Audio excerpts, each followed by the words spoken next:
Pernahkah kamu membayangkan bahwa malam pertama dalam hidup seseorang bukanlah tentang kehangatan dua insan yang saling mencintai, tetapi justru menjadi titik balik dari sebuah rahasia yang telah terkubur selama puluhan tahun? Hari ini, di Narasi Inspiratif Official, kami akan membawamu menyelami sebuah kisah yang tak biasa. Sebuah cerita cinta yang tak hanya menguras air mata, tapi juga mengajak kita bertanya, apakah cinta sejati benar-benar bisa menembus batas dunia nyata dan yang tak kasat mata? Judul cerita ini adalah Malam Pertama Yang Tak Pernah Terlupakan. Kisah cinta seorang pria lumpuh dan sosok tak terduga. Sebuah narasi yang bukan hanya menyentuh, tapi juga menyimpan unsur mistis yang halus, menghantui tapi penuh makna. Kisah ini bermula dari kehidupan seorang pria muda bernama Raka. Ia lumpuh sejak usia remaja karena sebuah kecelakaan tragis yang merenggut banyak hal dalam hidupnya, termasuk harapan akan cinta. Bertahun-tahun ia hidup dalam diam, menatap hari demi hari tanpa banyak harapan. Sampai suatu ketika, semesta mempertemukannya dengan seseorang yang tak biasa. Seorang perempuan yang datang tanpa rupa, tapi menghadirkan rasa. Sosok misterius yang mengisi hari-harinya lewat kata-kata, lalu perlahan mengisi hatinya dengan kehangatan yang belum pernah ia rasakan. Raka tak pernah menyangka cinta bisa datang lewat cara yang begitu sunyi, tanpa wajah, tanpa sentuhan. Hanya dengan perhatian kecil yang lambat, laun mengakar menjadi harapan. Ia pun memutuskan untuk mengambil langkah besar dalam hidupnya, menikah dengan perempuan yang bahkan belum pernah ia tatap secara langsung. Tapi yang terjadi pada malam pertama itu bukan seperti yang dibayangkan kebanyakan orang. Tak ada pelukan hangat, tak ada tawa bahagia di kamar pengantin, yang ada justru keheningan yang pekat, suhu ruangan yang dingin tanpa sebab, dan suara-suara samar yang tak bisa dijelaskan oleh akal sehat.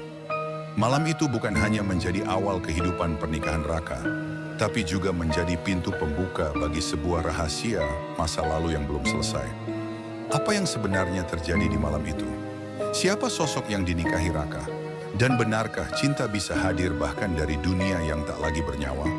Cerita ini akan kami bagi dalam 12 bagian, agar setiap detail dan lapisan emosinya dapat kamu rasakan sepenuhnya. Karena kami percaya, setiap manusia punya kisah yang pantas untuk diceritakan, terutama kisah yang mampu mengubah cara kita memandang cinta, harapan, dan kehidupan itu sendiri. Sahabat inspirasi, jika kamu merasa cerita ini menyentuh dan penuh makna, jangan lupa untuk like, bagikan cerita ini ke orang-orang terdekatmu, tuliskan pendapatmu di kolom komentar, dan subscribe channel Narasi Inspiratif Official agar tidak ketinggalan bagian-bagian selanjutnya dari kisah luar biasa ini. Mari kita mulai perjalanan ini bersama, karena terkadang cinta sejati tak datang dalam bentuk yang kita harapkan, tapi dalam bentuk yang justru mengubah hidup kita selamanya. Dan begitulah kisah Raka dimulai. Di balik dinding rumah sederhana yang sedikit berdebu di pinggiran sebuah desa di Jawa Tengah, ia menjalani hidup yang nyaris tak bergerak. Tubuhnya lumpuh dari pinggang ke bawah sejak usia 17 tahun.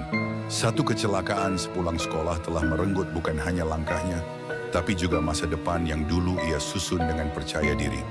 Hari-hari Raka berjalan dalam kesunyian. Ia tinggal bersama ibunya yang sudah menua, sementara ayahnya telah lama tiada. Desa tempat ia tinggal dikelilingi sawah luas dan perbukitan yang tenang. Tapi bagi Raka, ketenangan itu kadang terasa seperti penjara. Hanya suara radio tua di sudut kamar dan denting jam dinding yang setia menemaninya malam demi malam.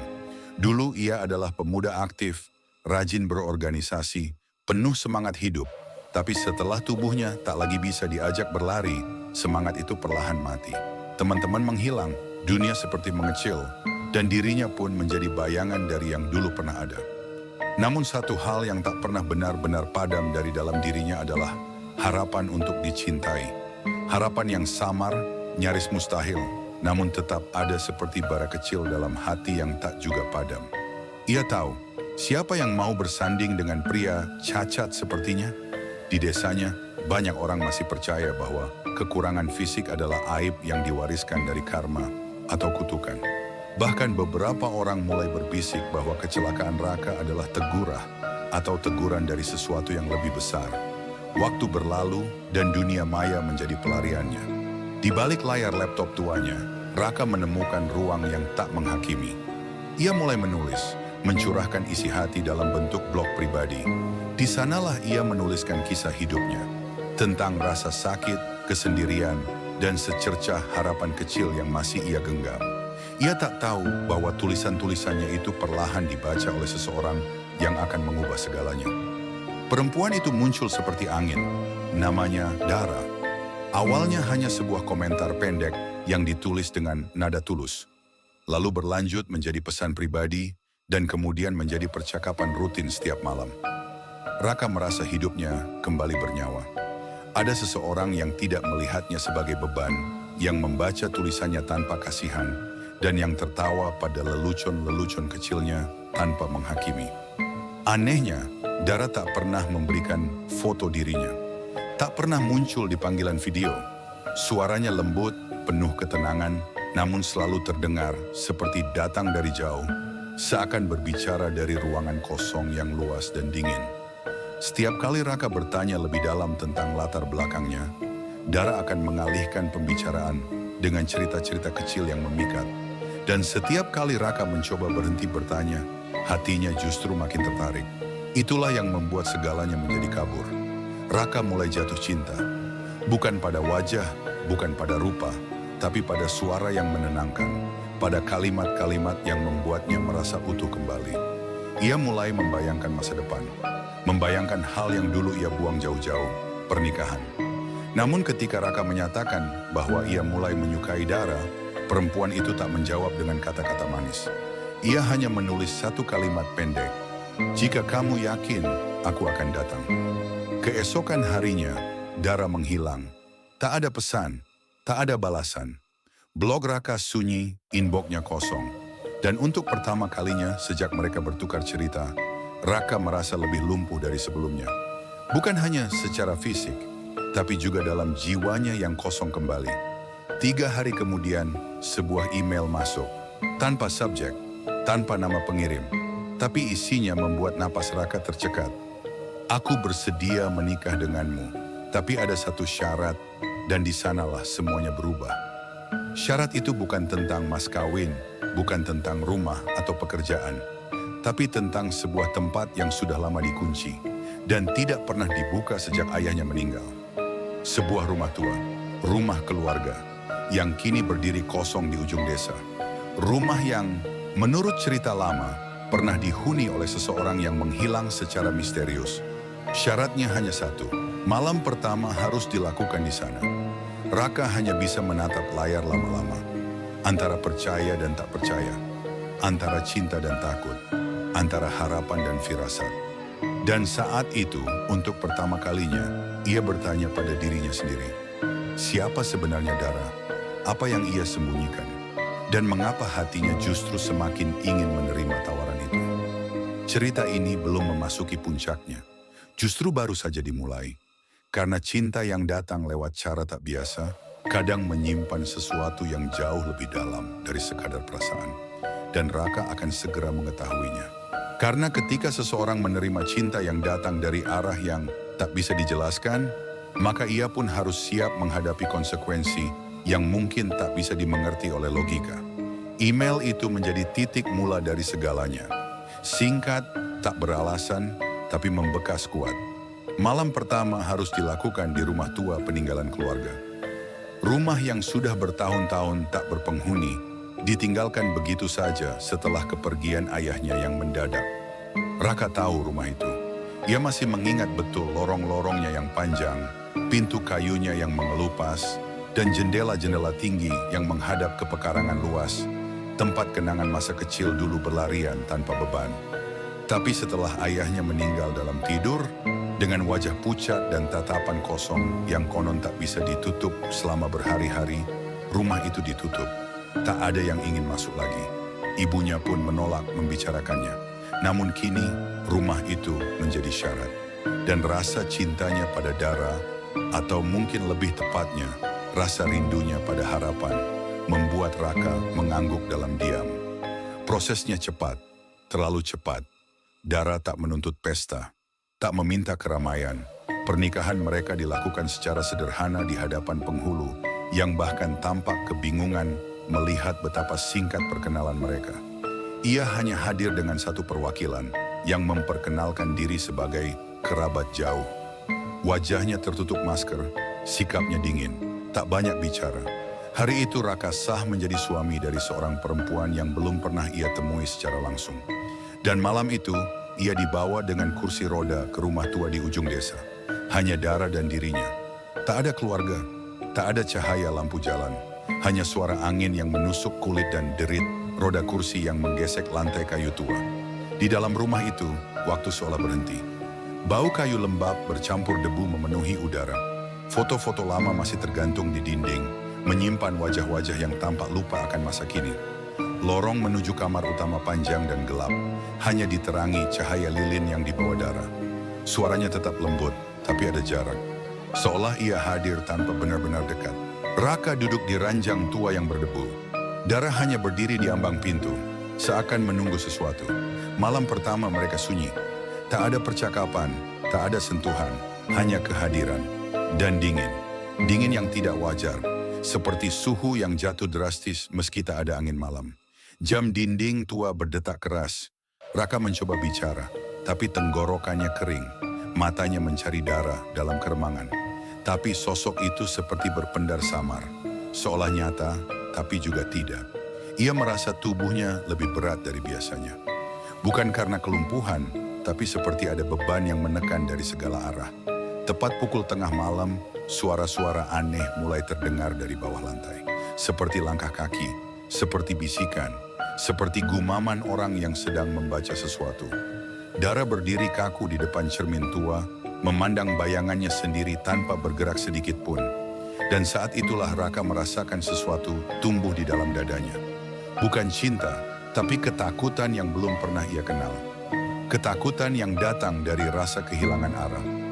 Ia mulai menyadari bahwa perasaan cintanya mungkin bukan tumbuh karena Dara, tapi karena kesepian. Ia menyadari bahwa selama ini yang ia cintai adalah kemungkinan, bukan kenyataan. Namun ia juga tahu sudah terlambat untuk mundur. Ia telah menikah. Ia telah masuk ke dalam ruang yang lama dikunci. Dan malam itu sesuatu telah terbuka. Bukan hanya pintu, tapi juga sesuatu dari masa lalu yang lama terpendam. Tapi bahkan di tengah ketakutan itu, ada bagian kecil dari hati Raka yang tetap ingin percaya bahwa mungkin cinta memang bisa tumbuh meski dalam kondisi paling gelap sekalipun. Bahwa mungkin Dara punya alasan, bahwa mungkin semua ini hanya bagian dari ujian, namun keyakinan itu segera diuji, karena malam itu belum berakhir. Dan ketika pagi menjelang, Raka menyadari satu hal yang membuat jantungnya berhenti berdetak sejenak. Dara tak ada di kamar, tapi pintu kamar terkunci dari dalam. Dan di cermin tempat Dara berdiri semalam, masih ada bekas embun membentuk siluet seorang perempuan yang bukan milik siapapun di dunia ini. Raka terdiam, matanya tak berkedip memandangi cermin tua yang retaknya menjalar seperti akar pohon. Siluet samar itu perlahan menghilang seiring matahari. Pagi merayap masuk melalui celah jendela yang berdebu. Namun yang lebih membuatnya gemetar bukanlah siluet itu, melainkan fakta bahwa pintu kamar terkunci dari dalam. Dan Dara tidak ada di sana. Ia mencoba meraih pegangan pintu, tapi tubuhnya masih tak mampu bergerak. Lumpuhnya tetap setia. Ia hanya bisa memutar kepalanya, menatap sekeliling ruangan yang terasa lebih asing dari semalam. Tak ada jejak Dara, tak ada sisa pakaian. Bahkan ranjang di sebelahnya masih rapi, seakan tidak pernah disentuh siapapun semalam. Beberapa jam berlalu dalam ketegangan. Baru ketika ibunya datang membawa makanan siang dan menemukan pintu kamar terkunci dari dalam, ia akhirnya bisa keluar. Ibu Raka terkejut, bukan hanya karena menemukan anaknya terkurung sendiri, tapi juga karena ruangan itu tak berubah sedikit pun sejak terakhir kali ia tinggalkan 2 dekade lalu. "Ibu, semalam aku di sini sama istriku." Suara Raka gemetar. Ibunya hanya memandangnya lama dengan mata yang perlahan memerah. "Nak, kamar ini sudah kosong sejak ayahmu meninggal. Tak ada seorang pun yang berani masuk." Ketika Raka memaksa menceritakan semuanya tentang Dara, pernikahan mereka, malam pertama, dan syarat aneh itu, Sang ibu mendengarkan dalam diam. Tapi wajahnya tak menunjukkan keterkejutan, melainkan ketakutan lama yang selama ini ia simpan. Ada hal yang belum pernah ibu ceritakan, katanya lirih. Menurut cerita ibunya, rumah tua itu dulunya milik keluarga besar ayah Raka. Tapi ada satu peristiwa yang selama bertahun-tahun ditutup rapat. Bertahun lalu, seorang perempuan muda yang akan menikah dengan paman jauh ayah Raka menghilang di malam pertunangan mereka. Terakhir terlihat, ia berdiri di depan cermin kamar yang sama, mengenakan gaun putih pemberian keluarga. Sejak saat itu, rumah mulai dianggap angker. Banyak yang percaya bahwa perempuan itu tak pernah benar-benar pergi, melainkan terperangkap oleh sesuatu yang lebih besar dari sekadar nasib buruk. Namun yang paling mengejutkan Raka adalah ketika sang ibu menunjukkan album foto tua milik keluarga. Di halaman terakhir ada potret perempuan muda berdiri di bawah pohon beringin besar. Wajahnya tenang, matanya menatap lurus ke arah kamera. Raka mengenali wajah itu seketika. Bukan karena ia pernah bertemu langsung, tapi karena ia pernah melihatnya dalam mimpi dan dalam imajinasi yang terbentuk dari kata-kata dalam tulisan-tulisan Dara. Perempuan itu adalah Dara. Tak mungkin pikirnya, mustahil. Tapi bagaimana ia bisa menjelaskan semua ini? Ia menikah dengan seseorang yang tak bisa dijelaskan asal-usulnya. Seseorang yang muncul tanpa jejak, lalu menghilang begitu saja. Dan sekarang, wajah perempuan yang sama muncul dalam foto keluarga dari puluhan tahun lalu. Malam hari kembali datang dengan sunyi yang menyesakkan. Raka tak bisa tidur. Ia kembali ke rumah tua, mendorong kursi rodanya sendiri dengan susah payah. Kali ini tanpa Dara, tanpa siapapun. Ia ingin tahu, ia harus tahu.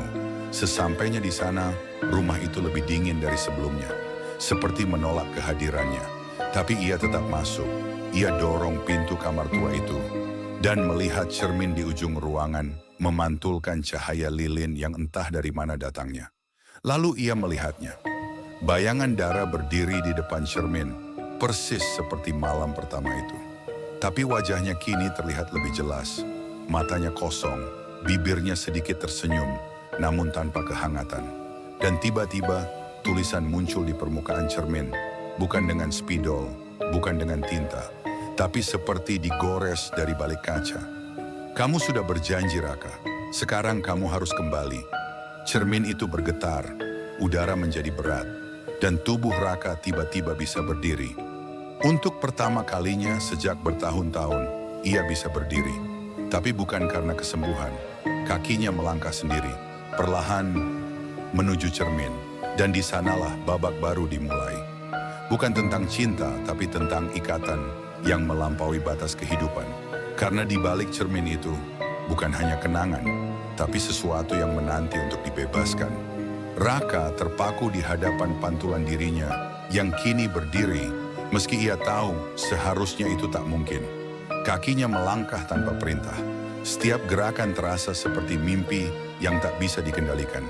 Cermin tua itu bukan lagi sekadar benda mati. Ia seperti pintu atau mungkin jerat yang memanggil dari kedalaman tak terlihat. Saat telapak tangannya menyentuh permukaan kaca, sensasi dingin langsung menjalar ke seluruh tubuh. Tapi bukan dingin biasa. Ini adalah dingin yang menyimpan kesepian berabad-abad lamanya. Seketika ruangan di sekitarnya menghilang. Raka berada di tempat lain. Ia berdiri di lorong rumah yang sama, tapi semuanya berubah. Warna kayu lebih tua, aroma bunga melati bercampur dupa menyelimuti udara, dan di ujung lorong terdengar suara musik gamelan yang samar. Raka menyadari bahwa ia sedang berada di masa lalu. Atau mungkin dalam dimensi yang bukan milik dunia manusia. Di depan kamar utama berdirilah Dara. Kali ini dalam rupa yang lebih nyata. Ia mengenakan kebaya putih sederhana, rambutnya digelung, dan matanya menatap Raka dengan campuran haru dan ketakutan. Dara, bisik hati Raka. Namun yang menjawab bukan suara, melainkan bayangan-bayangan yang berkelebat cepat di sekeliling mereka. Tawa perempuan, jeritan samar, langkah-langkah panik. Semua melingkupi Raka, menyeretnya dalam pusaran ingatan yang bukan miliknya. Ia melihat sekelebat adegan. Seorang gadis dibawa paksa ke kamar, lelaki-lelaki bersorban hitam mengunci pintu dengan doa dan air kembang, dan suara tangis yang tak kunjung padam. Itulah Dara, perempuan yang konon dikorbankan demi menjaga keseimbangan keluarga. Ia dijadikan tumbal, supaya keluarga besar Raka yang kala itu berkuasa di desa tak kehilangan pengaruh dan kekayaan. Dara bukan sekadar calon istri.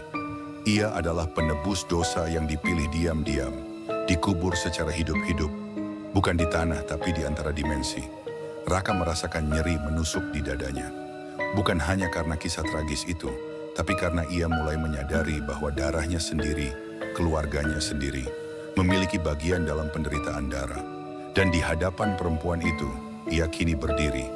Ia tak tahu mengapa dirinya yang terpilih. Tapi ia tahu ada sesuatu dalam dirinya yang terhubung dengan Dara. Mungkin karena cinta yang tak sempat tumbuh sempurna. Mungkin karena luka lama yang tak pernah benar-benar mati. Dara mendekat, tangannya terulur, tak menyentuh, hanya melayang di depan dada Raka. Matanya menyampaikan sesuatu yang tak bisa dijelaskan dengan kata-kata. Permohonan, harapan, atau peringatan. Sekilas suara terdengar dari kejauhan, samar seperti dipanggil dari dunia nyata. Raka, nak, kamu di mana? Itu suara ibunya, membelah ruang dan waktu, membuat segalanya berguncang. Dan dalam sekejap semua lenyap. Raka kembali terhempas ke kamarnya. Ia kembali duduk di kursi roda, tubuhnya tak bisa digerakkan lagi. Tapi cermin itu retak, retakan dalam pola aneh, seperti huruf-huruf tua yang saling terhubung. Ibunya berdiri di ambang pintu dengan wajah panik. Tapi sebelum Raka sempat bicara, mereka berdua mendengar suara yang membuat darah mengalir mundur. Tangisan seorang perempuan, datang dari dalam cermin yang retak. Tangisan yang bukan dari dunia ini.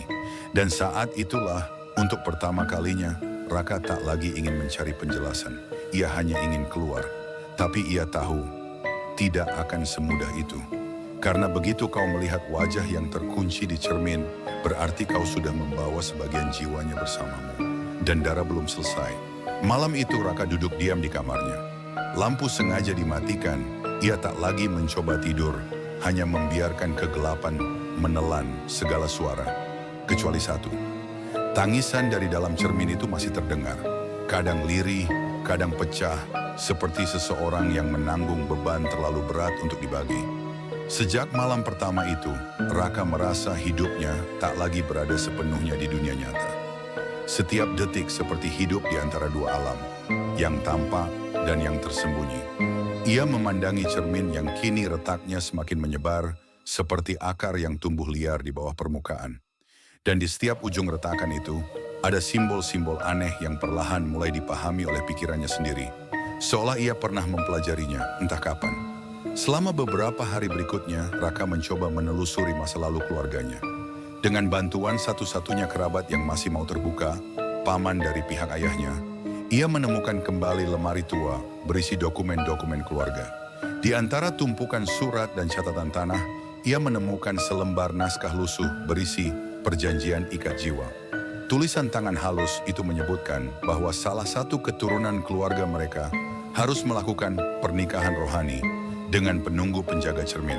Bukan karena cinta, tapi sebagai bentuk pelunasan janji masa lalu. Perjanjian itu ditandatangani oleh kakek buyut Raka, yang saat itu dikenal sebagai dukun pengaruh, seseorang yang memegang kekuatan spiritual untuk melindungi desa dengan syarat tumbal rahasia. Nama yang tercantum sebagai calon pengikat jiwa dalam dokumen itu membuat Raka menggigil. Dara Wulaningsih. Semua benang mulai menyatu. Dara bukan sosok sembarangan yang datang dalam hidup Raka. Ia adalah roh yang terikat oleh kesepakatan tua, dan Raka secara tak sadar telah menjadi bagian dari perjanjian itu lewat darah keturunannya. Pernikahan yang mereka lakukan bukan sekadar mimpi, bukan halusinasi. Itu adalah proses spiritual yang mengikat jiwa Raka pada Dara. Namun ada satu baris kalimat yang membuat segalanya menjadi jauh lebih rumit. Jika perjanjian ini terputus tanpa pelunasan jiwa, maka ikatan akan menuntut warisannya sendiri. Raka menyadari keputusannya untuk meninggalkan Dara di malam pertama, untuk mundur dan meragukan semua yang terjadi, bukan hanya melanggar janji, tapi membangkitkan sisi kelam dari ikatan itu. Dara menjadi tidak utuh, cintanya tak terselesaikan, jiwanya kembali terkunci antara dua dunia. Dan kini, ia menuntut penyelesaian. Malam berikutnya, Raka kembali bermimpi. Kali ini lebih nyata, lebih dalam. Ia berada di pelaminan sendirian, semua tamu mengenakan pakaian hitam. Di sisi lain, Dara berdiri dalam balutan kebaya putih berlumur tanah, wajahnya pucat, dan tangannya menggenggam cincin yang pernah Raka pasangkan. Ia mengulurkan tangan, bukan untuk meminta, tapi untuk menagih. "Kenapa kamu pergi?" Suara itu menghentak langsung ke dalam batin. Raka terbangun dengan peluh dingin. Nafasnya terengah. Cermin di hadapannya kini tak memantulkan bayangannya lagi. Yang terlihat hanya kamar kosong di masa lalu. Dan Dara duduk di pojok ruangan, memandangi langit-langit seakan menunggu jawaban dari langit. Raka mulai mengerti, ia tak bisa lagi melarikan diri. Bukan dari rasa bersalah, bukan dari masa lalu, tapi dari janji yang telah ia buat. Janji yang tak pernah selesai. Dan sebelum malam benar-benar larut, Raka menyalakan lilin, menulis sebuah surat, dan meletakkannya di bawah cermin. Di dalamnya, ia menulis kata-kata sederhana yang mungkin bisa menjangkau dunia lain. "Dara, jika masih bisa kau dengar, izinkan aku menyelesaikan apa yang belum sempat kita mulai." Lilin padam sendiri, cermin bergetar pelan, dan di permukaannya, bayangan Dara kembali muncul. Tapi kali ini, ia tersenyum. Namun senyuman itu menyimpan rahasia yang jauh lebih besar dari yang bisa Raka duga. Karena cinta yang tak selesai bisa berubah menjadi sesuatu yang lebih kuat dari dendam. Pagi itu, setelah malam yang terasa seperti sahabat, Raka memutuskan untuk mencari lebih dalam. Ia tak bisa lagi bertahan di permukaan, menunggu jawaban datang dari balik cermin. Ada sesuatu yang ingin Dara tunjukkan, dan Raka mulai merasakan bahwa itu tersembunyi di bawah rumah ini. Dengan bantuan ibunya yang mulai menyadari ada sesuatu yang tidak wajar sejak malam-malam sebelumnya, Raka mulai menyelidiki bagian rumah yang sudah lama tak disentuh. Gudang tua yang berada di belakang, tertutup debu dan jaring laba-laba. Di balik lemari besi yang berat, mereka menemukan penutup lantai kayu yang samar. Tak ada engsel, tak ada gagang, hanya papan-papan yang tampak sedikit berbeda dari lantai lainnya. Saat papan itu dilepas dengan hati-hati, terkuaklah sebuah lubang sempit, cukup untuk satu orang turun perlahan. Sebuah tangga kayu tuai menjulur ke bawah, ke dalam gelap. Aroma tanah basah bercampur dupa yang telah mengering menyeruak, seperti napas dari masa yang dikubur.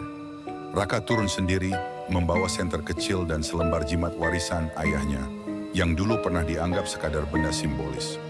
Ibunya menunggu di atas, dengan wajah yang sulit dibaca, antara cemas dan pasrah. Di bawah sana, Raka menemukan lorong sempit yang berujung pada sebuah ruangan batu.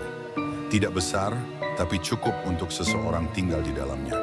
Di dinding terpahat simbol-simbol kuno yang sama dengan yang retak di cermin. Dan di tengah ruangan, sebuah meja batu dengan cermin kecil di atasnya. Cermin yang sama persis dengan milik Dara dalam mimpi-mimpi Raka. Tapi yang paling mengejutkan bukanlah benda-benda itu. Di salah satu sudut ruangan, tersembunyi di balik kain putih yang lusuh, terdapat sesosok jasad perempuan dalam posisi duduk bersila. Rambutnya masih terurai panjang, gaunnya telah berubah warna menjadi coklat tanah, dan di jarinya, cincin yang dikenakan Dara di mimpi pelaminan itu. Tubuh itu adalah milik Dara. Raka gemetar, kepalanya berputar dengan ribuan pertanyaan yang tak tahu harus mulai dari mana. Tapi satu hal pasti, Dara tak pernah benar-benar pergi dari rumah ini. Ia dikubur di bawah secara harfiah dan spiritual. Tubuhnya dikunci, namun jiwanya bebas berkeliaran di antara dunia karena perjanjian yang belum ditebus. Di belakang ruangan itu, terdapat pintu batu yang nyaris menyatu dengan dinding. Di atasnya tertulis, hanya cinta yang bisa membuka yang terkunci.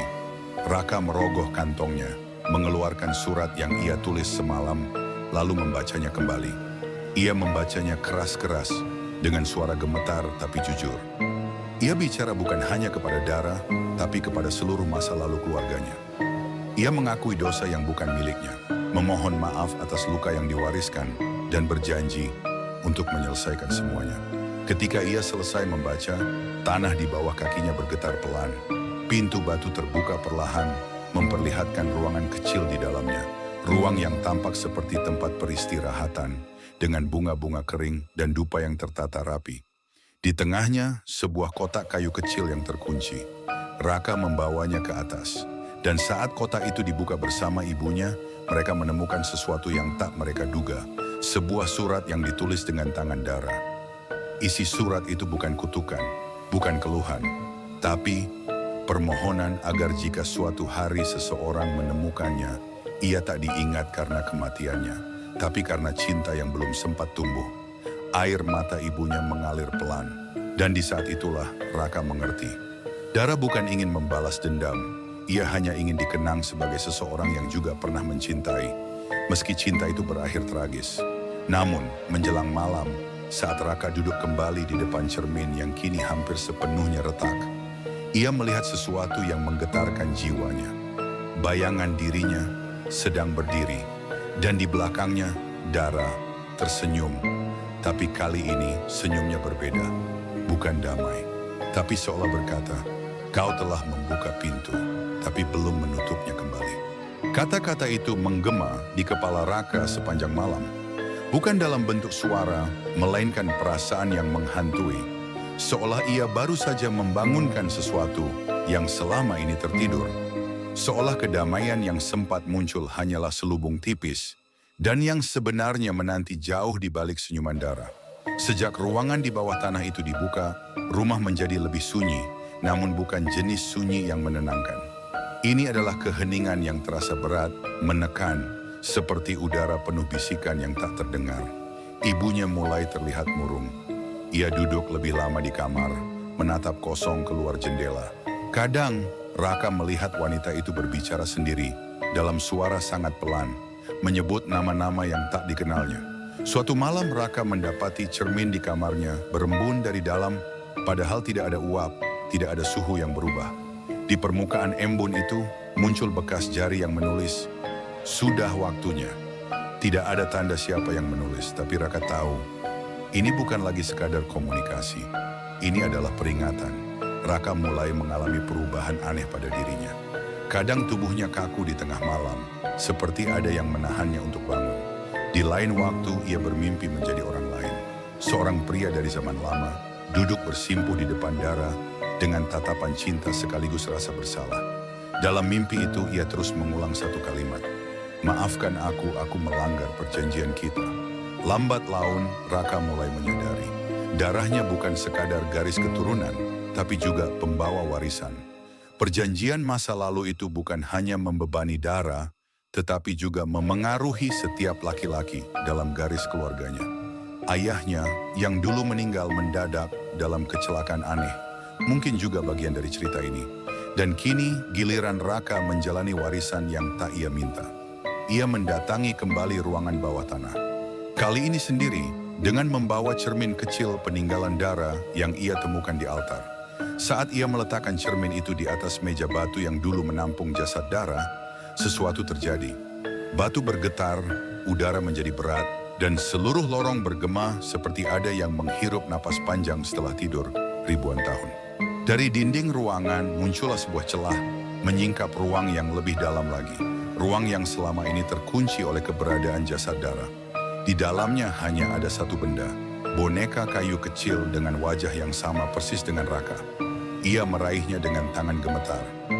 Di punggung boneka itu tertulis huruf Jawa kuno, yang jika diterjemahkan berarti penebus.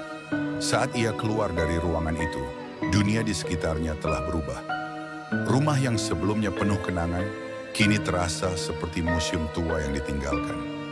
Ibunya tak ditemukan dimanapun. Cermin di kamar kini menampilkan ruang yang tak dikenal, seperti lorong yang tak pernah ada di rumah mereka. Dan di tengah lorong itu berdiri Dara. Tidak lagi sebagai roh, tidak lagi sebagai kenangan, tapi sebagai wujud penuh yang berdiri nyata, dengan mata yang dalam dan gaun yang berkibar pelan, meski tidak ada angin. "Sudah waktunya," ucapnya tanpa suara. Raka ingin berteriak, ingin mundur, tapi tubuhnya tak bergerak. Bukan karena takut, tapi karena ia tahu, semua ini adalah akibat dari pintu yang ia buka sendiri. Dan seperti Dara bilang, pintu itu belum ditutup. Tapi bagaimana cara menutup pintu ke masa lalu jika masa lalu itu hidup dalam darahmu sendiri? Pertanyaan itu terus menghantui Raka. Bahkan ketika ia berdiri di lorong asing yang terpampang dalam cermin kamarnya. Dara masih berdiri di sana, menunggu dengan tatapan yang tidak bisa diartikan dengan kata-kata biasa. Ia bukan lagi roh yang lemah, tapi kekuatan yang nyata, tak terelakkan. Sejak malam itu kehidupan Raka berubah drastis. Bayangan-bayangan mulai muncul dalam kesehariannya, wujud samar yang selalu muncul di sudut pandang, di balik pintu yang tertutup rapat, dan terutama di saat ia sendirian. Mereka bukan hanya bayangan biasa, tapi seperti potongan-potongan masa lalu yang tersisa, mengintai dan menunggu waktu untuk bergerak. Suatu malam ketika Raka berjalan pulang dari pasar, ia merasa diikuti. Napasnya berat, jantungnya berdetak cepat. Namun ketika ia menoleh, tak ada siapapun di belakangnya. Tapi perasaan itu tak hilang. Sesosok bayangan berdiri di antara pohon-pohon, diam dan menatap. Raka tahu itu bukan manusia biasa. Keesokan harinya, ia bertemu seorang tetangga lama yang tak pernah ia kenal sebelumnya. Seorang pria tua dengan mata tajam yang mengatakan sesuatu yang mengejutkan. Anak muda, kau sudah membuka sesuatu yang tidak seharusnya dibuka. Jangan biarkan bayangan itu menguasaimu. Pria itu memberikannya sebuah kalung dengan liontin berbentuk mata. Ini pelindungmu, tapi jangan berharap itu cukup jika kau tidak mau hadapi masa lalumu. Raka mulai mengerti. Bayangan yang membuntuti bukan hanya Dara, tapi juga warisan yang lebih gelap dari keluarganya. Pengorbanan, janji dan dendam yang tertahan selama puluhan tahun. Semakin Raka mencoba menghindar, bayangan itu semakin kuat. Di malam-malam sunyi, ia merasa seperti kehilangan dirinya sendiri. Kadang suara-suara asing mengisi pikirannya, menyuruhnya untuk menyerah, untuk bergabung dengan mereka. Namun, di tengah kegelapan itu, Raka menemukan kekuatan baru dari dalam diri. Ia mulai menulis, mencatat semua kejadian aneh yang dialaminya, mencoba memahami bahasa bayangan itu. Ia percaya ada jalan keluar, ada cara untuk menutup pintu yang terbuka. Suatu malam ia kembali ke ruangan bawah tanah. Dengan hati-hati ia menyalakan dupa dan meletakkan kalung pemberian pria tua di altar kecil. Ia berbicara dalam hati kepada Dara, kepada keluarganya, dan kepada dirinya sendiri. Menerima masa lalu, tetapi menolak untuk menjadi korban. Tiba-tiba, bayangan itu muncul kembali, kali ini lebih jelas. Bukan menakutkan, tapi penuh kesedihan. Dara berdiri di sana tanpa gaun putihnya, hanya sebagai sosok wanita yang terluka dan butuh pengertian. Raka mengulurkan tangan, dan untuk pertama kalinya, bayangan itu tidak menghilang. Sebaliknya, ia merasakan sentuhan hangat yang menenangkan. Aku tak akan menyerah, pikir Raka.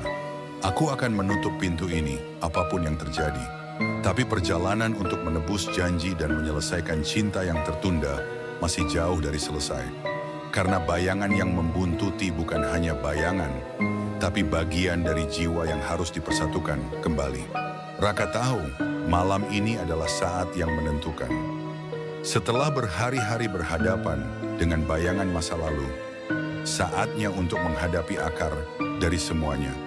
Janji yang belum tertepati, cinta yang belum pernah benar-benar dimulai, dan kesalahan yang menunggu penebusan.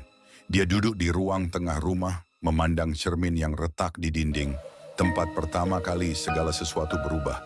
Di hadapannya, ia memegang kotak kecil berisi benda-benda peninggalan Dara, surat-surat, boneka kayu, dan cincin yang pernah ia lihat dalam mimpi. Semua itu menjadi simbol perjuangannya.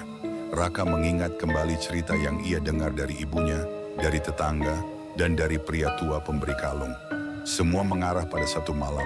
Malam ketika Dara dan leluhur Raka membuat janji yang harus ditepati agar jiwa mereka bisa beristirahat. Malam ini, ia harus melakukannya. Tidak ada lagi tempat untuk lari. Tidak ada lagi ruang untuk takut. Dengan doa dan niat kuat, Raka menyalakan dupa dan meletakkan benda-benda itu di altar kecil di ruangan bawah tanah. Ia mulai membacakan surat-surat itu, menyampaikan harapan, penyesalan, dan janji untuk menjaga warisan cinta dan pengampunan. Lalu ia menatap cermin. Bayangan Dara muncul perlahan di permukaan kaca yang retak. Tatapannya lembut tapi penuh harap. Kali ini ia tak berdiri sendiri. Di sisinya, bayangan pria yang selama ini ia lihat dalam mimpi leluhur yang membuat janji itu dulu. Raka mengulurkan tangan dan dengan perlahan bayangan itu menyatu. Terasa getaran hangat mengalir di seluruh tubuhnya. Satu persatu bayangan itu hilang, meninggalkan keheningan yang damai. Di saat itu terdengar suara lirih seperti bisikan angin. Janji telah ditepati, cinta telah pulih. Raka merasakan kelegaan yang belum pernah ia alami sebelumnya. Pintu masa lalu telah tertutup dengan rapat, membawa ketenangan bagi jiwa yang pernah terbelenggu. Namun, di balik kedamaian itu, ia tahu perjalanan ini bukan hanya tentang menutup pintu, tapi juga membuka lembaran baru. Sebuah kehidupan yang dipenuhi harapan, cinta, dan pengertian. Dan di malam terakhir janji itu, Raka bersumpah untuk menjaga warisan ini agar cinta yang pernah hilang tak pernah lagi terabaikan.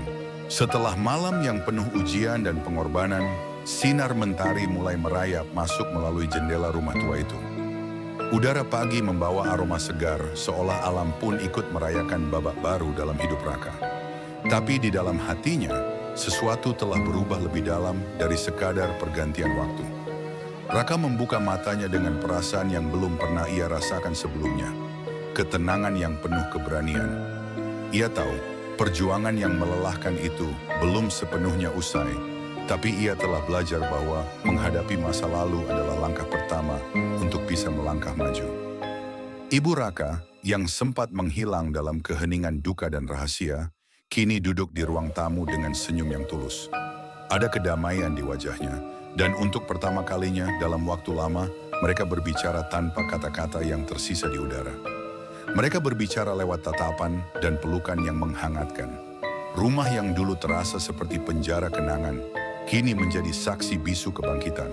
Raka berjalan menyusuri setiap sudut dengan hati penuh rasa syukur. Ia tahu, perjalanan ini adalah tentang bagaimana menerima segala luka, ketakutan, dan cinta yang pernah terlupakan. Dalam keseharian baru, Raka mulai menulis kisahnya untuk dirinya sendiri dan untuk siapapun yang pernah merasakan kehilangan dan harapan. Ia percaya kisahnya bisa menjadi cermin, pengingat bahwa setiap jiwa punya kesempatan untuk bangkit, meski bayangan masa lalu selalu mengintai. Namun sebelum fajar benar-benar menyingsing, sebuah pesan datang. Sebuah surat tanpa alamat pengirim yang hanya berisi satu kalimat. Jangan lupakan janji yang kau buat. Kalimat itu mengingatkan Raka bahwa perjalanan ini bukan hanya tentang menutup pintu masa lalu, tapi juga menjaga warisan yang kini berada di tangannya. Sebuah tanggung jawab yang melekat erat bersama cinta dan pengampunan. Di balik semua itu, sebuah pertanyaan besar masih menggelayut di pikiran. Apakah cinta dan pengampunan memang cukup untuk mengatasi bayangan yang selalu mengikuti? Atau masih ada misteri lain yang menunggu untuk diungkap? Menyongsong fajar baru, Raka siap menghadapi apapun yang akan datang. Karena ia tahu, dalam setiap akhir selalu ada awal yang baru. Dan dalam setiap hati yang terluka, selalu ada ruang untuk penyembuhan.